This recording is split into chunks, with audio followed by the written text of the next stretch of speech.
Thank you very much, Mr. Speaker. May I now call upon the second speaker from the opposition side, Ms. Jade Pak.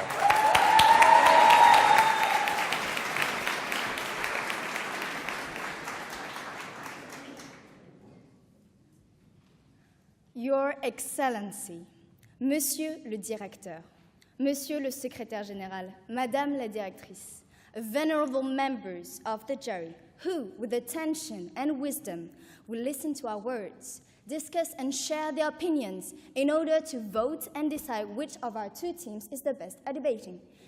Because elegant but confused members of the government, this is what democracy is. Honorable Chairman, mysterious as the dark side of the moon, thank you for your inspiring speech.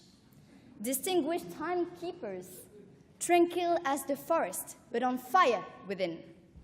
Members of the opposition, whose language is of truth and whose aim is for all of us. Ladies and gentlemen, I can show you the truth, take you wonder by wonder to a whole new world with a new fantastic point of view. Thank you for coming. I hope you're having fun tonight. Good evening to you all. Equality, power, freedom, what is democracy about? My illustrious forefather, or should I say its spirit, the democracy of Athens, is like a big brother to me. Defined it as the free exchange of rational ideas, giving the power to the people to build and manage its own political system. He showed how demagoguery is actually a perversion of democracy. And I am here to show you that demagoguery is just replacing one elite with another. And since I've made all the way here, let me tell you what I think of what you've said. Oh, lovely, but very lost boy, and where it will lead us. My pen is my best tool. Am I a pen? All Democrats are not demagogues, but all tyrants are. Were you saying that tyranny can be On good? that point, ma'am? No, thank you.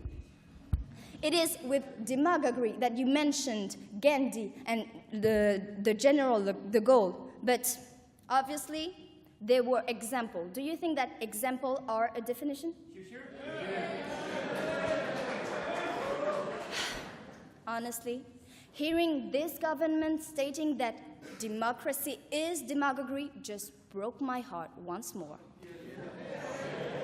I was just about to get to taste a bit of ataraxy when this scandalous motion came to me. And as the spirit of the Roman Republic, it reminded me of painful memories. And yes, it hurts a lot. On that point, ma'am? Yes, go ahead. When you talk of tolerance and equality, aren't you defending more a liberal democracy instead of a democracy in general? Could you repeat, please?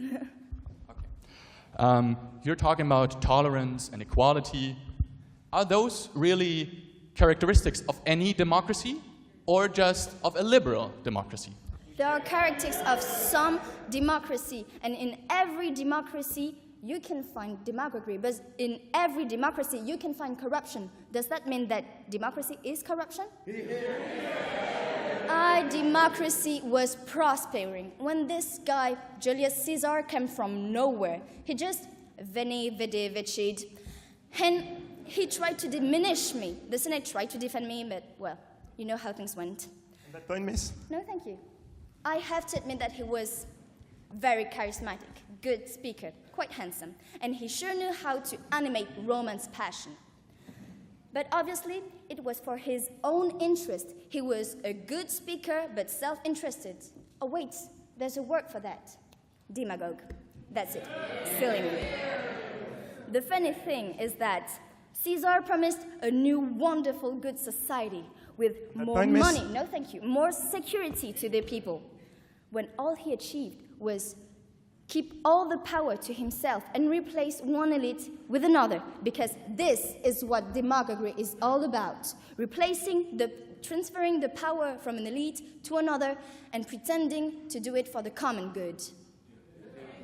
I am here to talk about what everybody is interested in. No, not sex, sorry. but something that can be linked to it. Passion. And good sex comes with passion. But hopefully it That comes point, with miss? reason too. No, thank you. And ladies, reason is longer lasting. Saying that democracy is demagoguery is assuming that people are unaware of their choices. It is saying that they're blinded by passion, that they are not smart enough, educated enough to choose. But dear government, your citizens are no fools. On that point, Miss? Okay, go ahead. Why do you say that people only make rational voting decisions? Because this is what you're implying. If research by psychologists and behavioral economists, including Nobel Prize winner Daniel Kahneman, shows that people make irrational decisions. You are the one being irrational. If people are voting and electing demagogues all the time, can you explain me the rise of absenteeism? A nation can survive its faults, even its ambitious, but can't survive treason from within, as Cedric will tell you more about in a minute. Ladies and gentlemen, adults, citizens, electors, debaters, enough of lies, enough of hypocrisy. Demagoguery usually means dangling a carrot to the people, but being full of beans as your salad if for Caesar, and not the common crowd you are supposed to represent and share power with. Democracy is about keeping ourselves educated, not being fooled by tyrants and demagogues. Demagoguery is this hypocrisy.